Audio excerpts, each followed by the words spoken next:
अस्सलाम वालेकुम। आज फिर से इतने दिनों बाद हम केमिकल बॉन्डिंग के पार्ट 2 में ले आए हैं आपके लिए। तो इसे शुरू करने से पहले पिछली वीडियो में एक बंदे ने मुझे कमेंट किया था। तो वो कह रहा है कि ऑक्सीजन ट्रिपल बॉन्ड क्यों नहीं बनाएगा।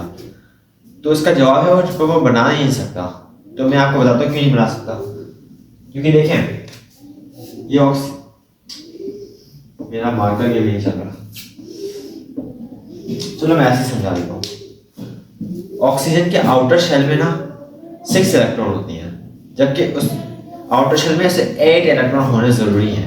8 से ज़्यादा नहीं आ सकते और 8 से कम हो सकते हैं, 8 से ज़्यादा नहीं आ सकते। तो उसके बाद 6 इलेक्ट्रॉन होते हैं, तो उसे 2 की नीड होती है।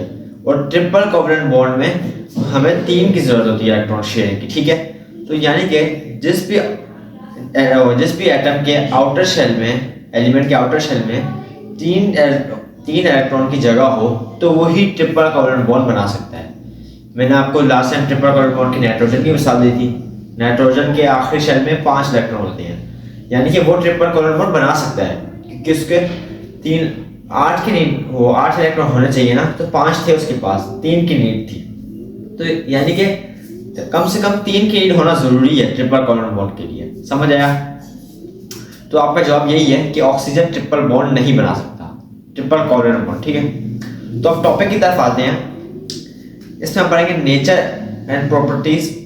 नेचर एंड प्रॉपर्टीज ऐसी कुछ पढ़ेंगे। तो इसे शुरू करते हैं अभी, मगर मुझे अभी ना तकरीबन 10 सेकंड का ब्रेक चाहिए।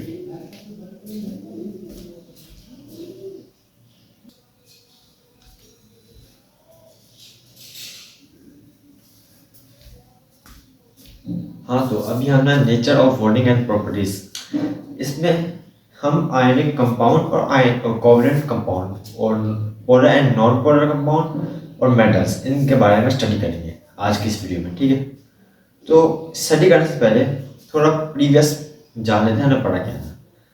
हमने ये पढ़ा कि दो एटम लॉस और गेन के प्रोसेस जो बॉन्ड बनाते हैं उसे हम आयनिक बॉन्ड कहते हैं।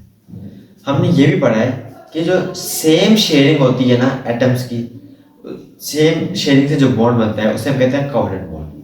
कोवलेंट बॉन्ड और आयनिक बॉन्ड हमने पढ़ लिया है। अभी हम पढ़ेंगे आयनिक कंपाउंड और कोवलेंट कंपाउंड, इसके बारे में अभी हम पढ़ेंगे। ठीक है, तो बॉन्ड तो पता है क्या होता है कि दो एटम की अट्रैक्शन यानी जब मिलते हैं तो वो उसी बॉन्ड कहते हैं हम। ठीक है, तो कंपाउंड क्या है देखें। एक एटम है, जब ये बॉन्ड बनाएगा ना दूसरे एटम से जब मिलेगा इसे बॉन्ड कहते हैं। मगर बहुत सारे एटम देखें, ये मुख्तलिफ एलिमेंट है और ये मुख्तलिफ एलिमेंट है। ये चलिए मिसाल देते हैं, ये Na है सोडियम और ये है क्लोरीन। इसके बहुत सारे एटम और उसके बहुत सारे एटम जब मिलके कुछ सब्सटेंस बनाएंगे तो उसे हम कहते हैं कंपाउंड। ये मिलके क्या बनाएंगे? NaCl, सोडियम क्लोराइड बनाएंगे। ठीक है, यानी नमक। तो यानी कंपाउंड वो है कि बहुत सारे एटम मिलके कोई सब्सटेंस बनाए, तो उसे हम कहते हैं कंपाउंड। समझ आया? और आयनिक तो पता है आपको क्या है। आयन यानी लॉस और गेन के प्रोसेस को आयन कहते हैं। तो ये इसमें भी लॉस और गेन का प्रोसेस हो रहा है। इसमें पॉजिटिव आएगा तो नेगेटिव। वो कैसे, मैंने आपको पिछली वीडियो में बता दिया है कि सोडियम अपना इलेक्ट्रॉन देता है और क्लोरीन उसे ले लेता है। ठीक है, तो इसे यहाँ आयनिक कंपाउंड कहते हैं। ठीक है, तो इससे कुछ प्रॉपर्टीज हैं, उसे भी डिस्कस कर लेते हैं अभी।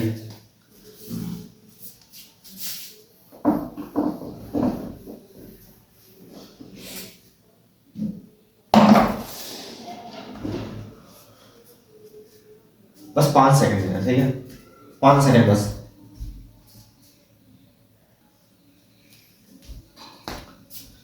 हाँ, तो ये जो आयनिक कंपाउंड है ये क्रिस्टल फॉर्म में होती है। ठीक है, यहाँ पॉइंट पास लिख भी देते हैं।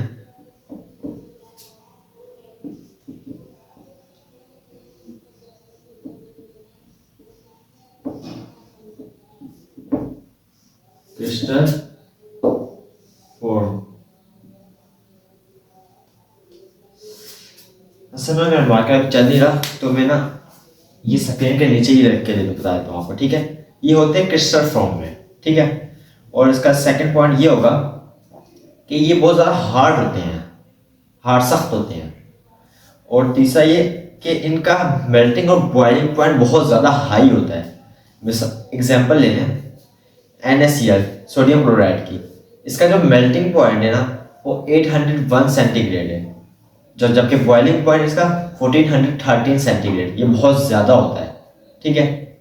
इसका अगला पॉइंट ये होगा, ये बहुत ज़्यादा बैड कंडक्टर ऑफ इलेक्ट्रिसिटी होते हैं, और ये ना पोलर सॉल्वेंट में डिसॉल्व हो जाते हैं। पोलर सॉल्वेंट मैंने आपको बताया क्या होता है, ठीक है, कि पोलर सॉल्वेंट, पोलर कंपाउंड में, पोलर बॉन्ड मैंने बताया आपको क्या होता है। पोलर कंपाउंड वो होता है जो दो मुख्तलिफ एटम से मिलके बना हो, ठीक है। मिसाल के तौर पर H2O वाटर ले लें, आयनिक कंपाउंड वाटर में डिसॉल्व हो जाता है, जबकि ये ionic compound non polar solvent में डिसॉल्व नहीं होता। मैंने आपको बताया कि नॉन पोलर बॉन्ड क्या होता है, क्या है, बताया था आपको प्रीवियस वीडियो में कि सेम एटम्स मिलके कोई सब्सटेंस बनाया उसे हम कहते हैं, सेम एटम मिलके बॉन्डिंग बनाया उसे हम कहते हैं non polar solvent, non polar bond, ठीक है। तो मिसाल के तौर पे ले लें पेट्रोल, आयनिक कंपाउंड पेट्रोल में डिसॉल्व नहीं होगा, वाटर में हो जाएगा क्योंकि वाटर पोलर सॉल्वेंट है, ठीक है, समझ आया। तो इसी के साथ हमारा ये आयनिक कंपाउंड तो हो गया। अब आ जाते हैं कोवलेंट कंपाउंड। कोवलेंट कंपाउंड ज़्यादातर ना मॉलिक्यूल्स में होते हैं, ये फॉर्म में होते हैं, ठीक है। इसका एक पॉइंट हो जाएगा molecule form, usually exist in molecule form, ठीक है, पहला पॉइंट ये हो गया। और but usually exist in crystal form, यानी बहुत ज़्यादा भी, यानी कि कुछ क्रिस्टल फॉर्म में भी एग्जिस्ट करते हैं। जैसे मिसाल के तौर पे शुगर है, शुगर सॉल्वेंट, शुगर क्रिस्टल जो नमक का पत्थर होता है वो क्रिस्टल फॉर्म में है, ठीक है। और डायमंड वो भी एक क्रिस्टल फॉर्म में है। तो ये इसका पॉइंट हो गया। और ये गुड कंडक्टर ऑफ इलेक्ट्रिसिटी होते हैं, मतलब इनसे इलेक्ट्रिसिटी बहुत अच्छे से पास हो सकती है, ठीक है। और इसका एक और पॉइंट, इसका मेल्टिंग और बॉइलिंग पॉइंट बहुत ज़्यादा लो होता है, यानी एक पॉइंट ये भी हो गया, melting and boiling point is low, ठीक है। तो अब नीचे इसकी एग्जांपल है, वो तो मुझे बताने की जरूरत नहीं है। तो अब इसके बाद आते हैं polar and non polar compound में। तो पोलर एंड नॉन पोलर तो मैंने आपको बताया बॉन्ड। अब कंपाउंड तो आपको पता है क्या होता है कि दो एटम, वो दो बहुत सारे एटम मिलके कुछ सब्सटेंस बनाए तो उसे हम कंपाउंड कहते हैं, ठीक है। तो ये ना इसके लिए प्रॉपर्टीज मैं आपको भी बताता हूँ, ठीक है, प्रॉपर्टीज। उसके लिए बस 5 सेकंड का ब्रेक।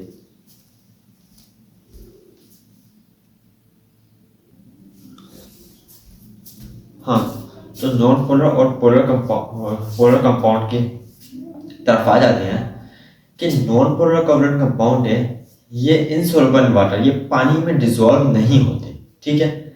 वाइल जबकि पोलर कोवलेंट कंपाउंड ये पानी में डिसॉल्व हो जाते हैं। इसका एक पॉइंट ये हो गया कि non polar covalent compound are insoluble in water while polar covalent compound are soluble in water. एक पॉइंट ये हो गया पहला। अब दूसरा पॉइंट कि जो नॉन पोलर कोवलेंट कंपाउंड है ये इलेक्ट्रिसिटी कंडक्ट नहीं कर सकते सॉलिड में, ठीक है। और जबकि जो पोलर कोवलेंट कंपाउंड है ये इलेक्ट्रिसिटी कंडक्ट कर सकते हैं वाटर में, ठीक है। इसका पॉइंट ये हो गया कि non polar covalent compound are not conduct electricity in solid but polar covalent compound are conduct electricity in the formation of ions in water, यानी कि वाटर की आयंस की वजह से ये इलेक्ट्रिसिटी कंडक्ट कर सकता है, ठीक है।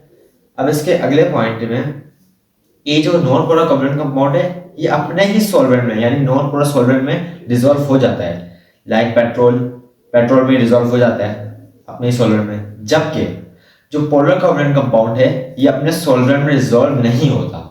इसका पॉइंट ऐसे बनेगा कि non polar covalent compound are soluble in non polar solvent, ठीक है, but polar covalent compound are insoluble in polar solvent, ठीक है, ये इसका पॉइंट बन गया। तो इसके साथ ये वाला हमारा नॉन पोलर और पोलर कंपाउंड खत्म। अब हम आ जाते हैं मेटल में। तो मेटल का पहला point, metal are usually meta malleable and ductile. ठीक है, ये मिलिएबल एंड डक्टाइल क्या, ये मैं आपको बताता हूँ। देखें, मिलिएबल यानी हमारे पास कोई लोहा है, मेटल है, उसको हम किसी हैमर की मदद से किसी शेप में कन्वर्ट कर दें तो उससे हम कहते हैं मिलिएबल। जैसे मिसाल के तौर पे छुरी, उस मेटल से हमने छुरी बना ली, नाइफ, ठीक है, उसे हम कहते हैं मिलिएबल। डक्टाइल क्या होता है कि किसी मेटल को हम वायर्स में कन्वर्ट करें, यानी जो वायर्स होती है उनसे इलेक्ट्रिसिटी पास होती है, मेटल को हम वायर्स में कन्वर्ट करें उसे हम कहते हैं डक्टाइल। ठीक है, इसका पहला पॉइंट ये हो गया, metal are usually malleable and ductile.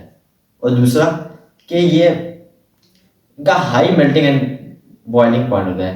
ठीक है, दूसरा पॉइंट ये हो गया high melting and boiling point. और तीसरा कि गुड कंडक्टर ऑफ इलेक्ट्रिसिटी होती है।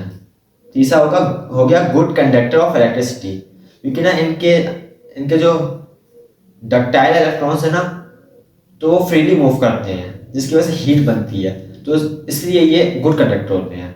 मैंने आपको डक्टाइल इलेक्ट्रॉन बताया था, अभी फिर बता देता हूँ कि जो मेटल आयंस होती है ना, उनके जो लास्ट शेल में जो इलेक्ट्रॉन होते हैं वो फ्रीली मूव करते हैं, उसे ही हम डक्टाइल कहते हैं। ठीक है, जिसकी मदद से ये गुड कंडक्टर ऑफ इलेक्ट्रिसिटी होते हैं।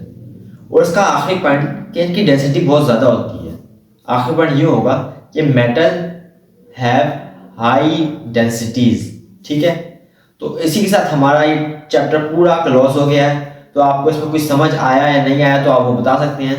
तो मुझे बहुत अच्छा लगा कि मुझे पिछली वीडियो में कमेंट आया जिसने मुझसे ये पूछा कि ऑक्सीजन ट्रिपल बॉन्ड क्यों नहीं बनाएगा। मुझे बहुत अच्छा लगा, तो मैं अभी वापस बता देता हूँ, क्योंकि उसके लास्ट शेल में 2 इलेक्ट्रॉन की जगह होती है, 3 की होना जरूरी है। ठीक है, जब तक 3 की नहीं होगी तो ट्रिपल कोवलेंट बॉन्ड नहीं बनाएगा। ठीक है, वो ऑक्सीजन सिंगल कोवलेंट बॉन्ड बना सकता है और डबल बना सकता है, ट्रिपल नहीं बना सकता, क्योंकि उसके पास इतने इलेक्ट्रॉन है ही नहीं, मतलब इतने इलेक्ट्रॉन की स्पेस नहीं है। ठीक है, तो इसका ये जवाब है। और इसके अलावा अगर आप कोई मुझसे कोई भी टॉपिक पूछना चाहते हैं, यानी कि कुछ समझ नहीं आया, मैथ हो, बायो हो, फिजिक्स हो और केमिस्ट्री तो मैं समझा रहा हूँ, तो कोई भी टॉपिक हो तो आप मुझसे समझ सकते हैं। तो मिलते हैं एक नई वीडियो के साथ, एक नए टॉपिक के साथ। आप कमेंट से बता दें और मिलते हैं अगली वीडियो में। तब तक के लिए अल्लाह हाफिज़।